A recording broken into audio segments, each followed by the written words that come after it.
Tá bom. E aí, então vamos falar que eu achei muito foda, mas assim, eu acho que quase todo mundo foi um pouco surpreendido quando foi revelado que você vai ser o diretor criativo do novo jogo foda. da Pulsatrix, né? Legal. Pulsatrix, que é o estúdio que fez o Fobia, que vieram aqui, inclusive, os desenvolvedores. Boa.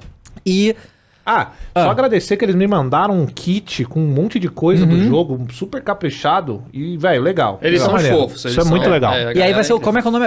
Ayla? Ayla, exatamente. E aí, Ayla. como é que... De onde saiu isso? Porque assim, eu não imaginava que você estava interessado em fazer esse tipo de Sim. coisa e tal.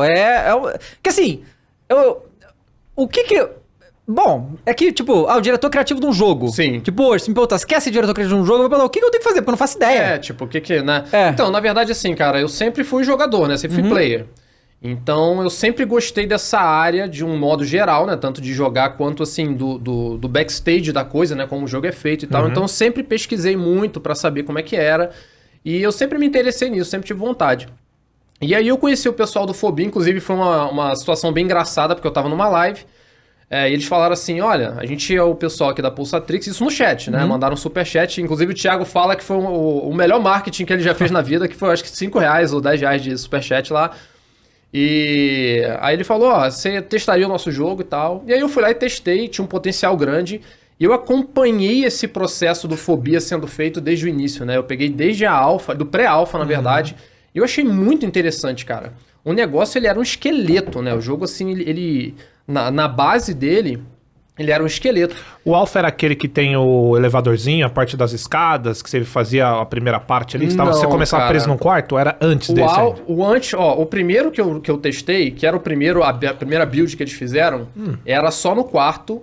E o aspecto visual daquele quarto ali, até a dinâmica de gameplay, tudo, era tudo bem diferente. Entendi. A única coisa que tinha ali era o conceito que eles já tinham do hotel e a coisa toda.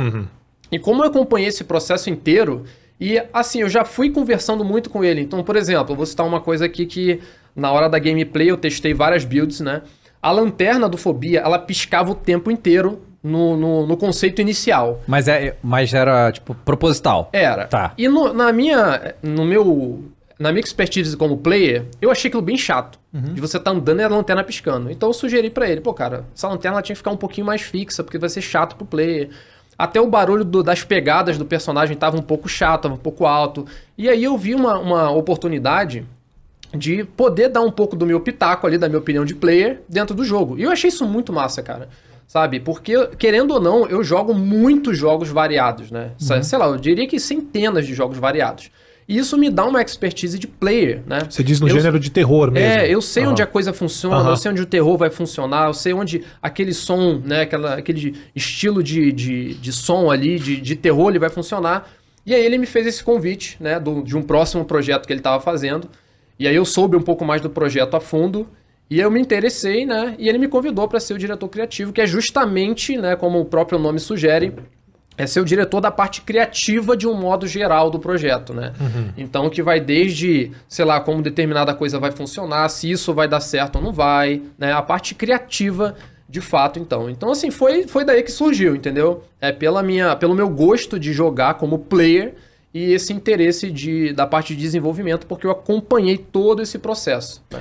E assim, você... Então, a parte de programação você não vai mexer em nada, né? Não. Só a parte a minha parte é criativa mesmo. E você vai contribuir no roteiro também da história? Não. Assim, a Pulsatrix ela é um estúdio indie, né? Um estúdio independente, que, como todo estúdio independente, ele começa bem pequeno, então a equipe começou muito pequena, muito reduzida, e aos poucos eles foram agregando profissionais, né? Então hoje eles têm um programador que é muito bom, tem um modelador, vai ter um roteirista próprio para essa história específica. Então o estúdio ele cresceu um pouco mais com o próprio Fobia, né? Após ele ser lançado.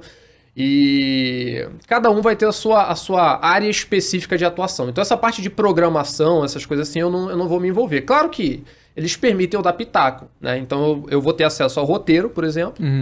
E eu posso sim dar um pitaco ou outro e tal. Mas o conceito do jogo ele já está estruturado, né? Digamos assim. E o que você pode falar pra gente do jogo já? Então, cara, o Thiago, que é o CEO da Pulsatrix, ele mandou um trailer, um teaser, que vai ser exibido aqui pela primeira vez. Opa, gostei! Exclusivo, hein? Exclusivo. Vai ser exibido aqui pela primeira vez. Já tá com a gente aí? Não. O Fênix tá, já o Fênix tá... Não, mas vamos segurar, esperamos um pouco. Segura, fica avisado aí que a gente... deixar mais gente chegar, que a gente vai então revelar um teaser exclusivo. Boa. Inclusive, aí, ó, chama a galera aí, quem estiver acompanhando aí, que acompanha meu canal, que acompanha aqui, chama a rapaziada que tá aí já no esquema pra conhecer um pouco mais do jogo, porque vai ser um conteúdo exclusivo agora que a gente vai soltar. E aí, assim, a gente viu naquele primeiro teaser que saiu, que assim... O nível gráfico do jogo já era outro patamar, né? Comparado com Fobia. O que mudou pra qual engine mesmo? Foi o Unreal 4? Eles utilizavam a Unreal Engine 4 e eles vão passar a utilizar a Unreal Engine 5. Já vai usar 5. Que é um motor gráfico que ele provém daquela estrutura da Unreal 4, que é anterior, mas ele dispõe de vários outros mecanismos, né? Então, assim, a equipe da Pulsatrix, eu sempre falo isso, eles são muito... conscientes no que eles estão fazendo. Eles sabem bem o que estão fazendo. Tanto que o Fobia foi um jogo que... Ao meu ver, né, pessoalmente falando, eu acho que é um dos jogos independentes brasileiros de maior qualidade, de um modo geral, assim. O que eles conseguiram empregar de qualidade naquele jogo ali é algo, assim, que eu vi poucas vezes na indústria indie, né? Pois é, e eu acho, assim, que o Fobia foi muito... Os desenvolvedores foram muito inteligentes numa coisa, o que acontece? Fazer jogo é caro. A gente sabe que não tem muito recurso. E você... Ser FPS... Você esconde um problema, porque fazer modelagem de personagem sem mocap, sem a parada, fica péssimo, né? Não, mas o pior é que, até você falando isso, é um ponto real. Tipo, jogo em terceira pessoa ele é mais complicado. Sim, porque você tem um boneco ali, né? Sim, pra tudo. Só que no caso do Fobia, eles até foram atrás de coisas, por exemplo, o próprio mocap, eles fizeram mocap de boa parte dos movimentos, né? Eles foram atrás de uma empresa pra fazer a parte de dublagem também. E tudo isso, como você falou, é algo que exige... verba, né? Exige dinheiro. E esse é o grande problema dos independentes, né, cara? Porque você tem uma equipe reduzida. A equipe do Fobia, ela trabalhava toda ela em outra coisa. Então era o Fobia junto com um trabalho secundário, né? Eles não conseguiam se manter só com Fobia.